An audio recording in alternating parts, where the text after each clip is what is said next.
자, 히든 종목 보도록 하겠습니다. 1월달 들어오자마자 바로 상한가가 발생됐죠. 대량거래까지 실렸습니다. 그런 거 좀 돌파가 됐고요. 오늘 또 추가적인 상승이 나오고 있는 상황입니다.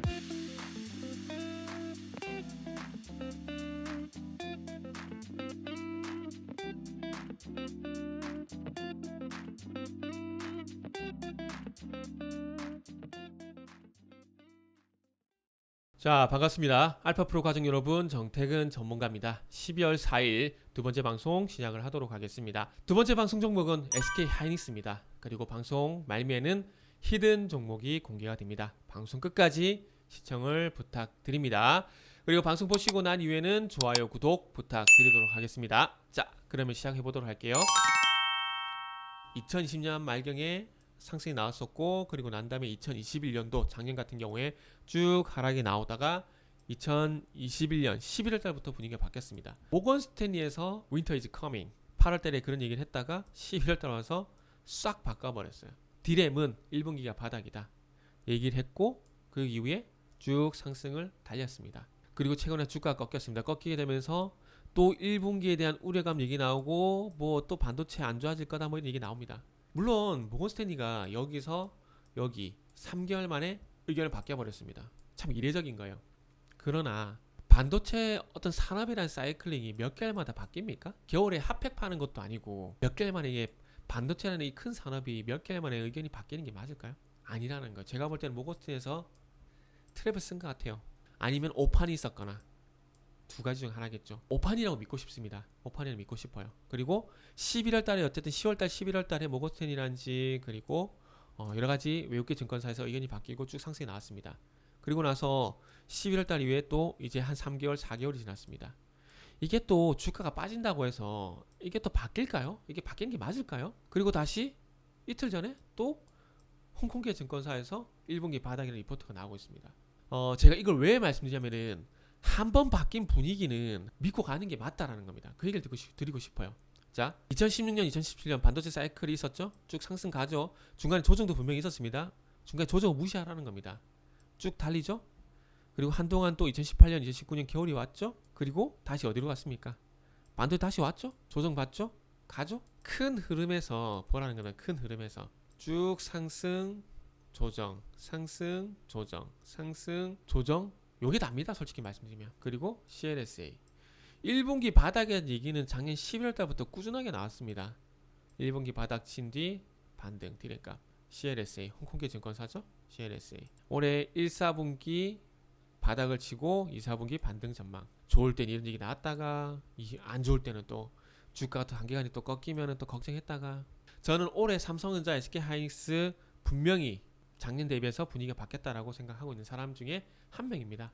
갑니다. 그리고 SK 하이닉스 같은 경우는 또 봐야 될 부분이 뭐냐면, 낸드 같은 경우는 어렵게 흑자 전환됐습니다. 디램, 그러니까 거의 75% 이상이 디램에서 하이닉스는 수익이 발생이 돼요. 디램에서. 그런데 낸드가 극적으로 작년에 흑자 전환됐고요. 그리고 낸드 플래시 기타 사업 영업이익 추정치가 4천억에서 2조 2천억으로 상향 조정이 됐습니다. 그러면서 기존의 14조에서, 그러니까 2022년도 같은 경우에 영업이익이 14조 원이었습니다. 예상치가. 그런데 17조 원으로 상향 조정이 됐어요. 왜? 낸드 때문에. 그리고 비메모리 같은 경우에도 이제 중국 쪽에 SK 하이닉스 시스템 IC라는 비메모리 파운드리 회사가 있습니다. 거기다가 키파운드리 인수를 했죠. 월 최대 8인치 웨이퍼 같은 경우에 20만 장까지 가능합니다. DB하이텍이 증설을 했지만은 15만 장까지 가능해요. 이제는 DB하이텍이 SK 하이닉스 때문에 긴장해야 될지도 모릅니다.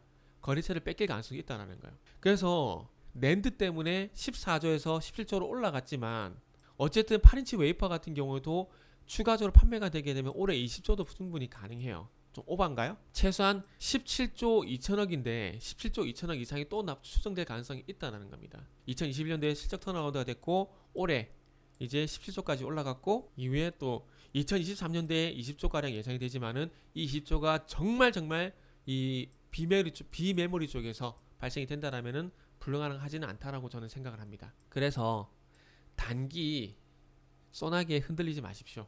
삼성전자, SK 하이닉스는 분명히 갑니다. 그렇기 때문에 어찌 보면 이때가 기회였을지 몰라요. 1월 27일. 그리고 SK하이닉스는 이제 15만원 돌파 가능성도 이제는 봐야 될 때가 아닌가 라는 말씀드리면서 마무리하도록 하겠습니다. 자, 히든 종목 보도록 하겠습니다. 8월 달에 상반기 사상 최대 매출을 기록을 했고 상반기 사상 최대 실적을 기록했다는 얘기가 나오게 되면서 급등했다가 꺾여버렸어요. 어떤 이유인지 저도 잘 모르겠습니다. 그리고 데드크로스 났죠. 그러고 난 다음에 21선 회복 실패, 21선을 회복시키려고 하는데 쉽지가 않아요. 그리고 나서 12월달 들어와가지고 5일선과 21선 골든크로스. 항상 출발점은 데드크로스 골든크로스입니다. 골든크로스. 하지만 거래량이 실려주지 않았기 때문에 골든크로스가 나고 난 다음에 추가 상승이 조금 부담스러웠어요. 그러나 1월달 들어오자마자 바로 상한가가 발생됐죠. 상한가 발생되게 되면서 대량 거래까지 실렸습니다. 그리고 이 상한가를 기점으로 해서 이전의 거래량 그리고 이후의 거래량은 확실히 틀려진 모습입니다. 그리고 1월달 시장이 안 좋았죠. 코스피만 그래도 이렇고 코스닥도 마찬가지고요. 이러다 보니까 종목이 갈 수가 없어요. 솔직히 말씀드리면 여기서 이후 이렇게 갔어야 정상입니다. 그런데 시장이 너무 안 좋다 보니까 시장이 안 좋다는 건 단순히 시장이 안 좋은 게 아니라 거기다 투자 심리가 너무 안 좋았어요. 종목들은 투자 심리가. 하락 종목수가 1200종목이 넘어가고 이랬죠. 당연히 못 갑니다. 그래서 그러나 이제 시장 분위기가 좀 바뀌게 되면서 전고점 12,000원대를 돌파를 했죠. 거래량 실어주게 되면서 갭까지 동반되면서 상승이 나왔습니다. 전고점 돌파가 됐고요. 오늘 또 추가적인 상승이 나오고 있는 상황입니다. 무조건 관심을 가져야 됩니다. 2022년도 사상 최대 실적에 대한 얘기가 나오고 있는 상황이고요. 어찌 보면 이 종목은 그리고 기술적으로 봤을 때 이 종목은 13,500원 돌파 여부를 봐야 됩니다. 그런데 12,900원인데 지금 13,500원 너무 낮아요. 물론 돌파 여부를 봐야 되는 건 맞지만 너무 낮습니다. 그래서 1차 분기점을 16,000원으로 좀 높게 잡았습니다. 그래서 1차 분기점은 1차 목표 주가가 되죠. 진짜 투자 심리가 훼손이 되는 급락장이 아니라면은 이 추세는 믿어봐도 괜찮다라는 겁니다. 물려도 괜찮은 종목이라는 겁니다. 어쨌든 올해도 2022년도에도 사상 최대 실적이 예상이 되고 있는 상황입니다. 국내 쪽이 아닌 해외 쪽에서요. 그리고 자회사들의 스마트팜, 관광단지, 스마트 모빌리티, 새로운 신성장 동력도 있는 기업입니다. 자, 요소까지 말씀드릴게요. 히든 종목이 궁금하신 분들은 알파프로 홈페이지를 방문해 주시길 바랍니다.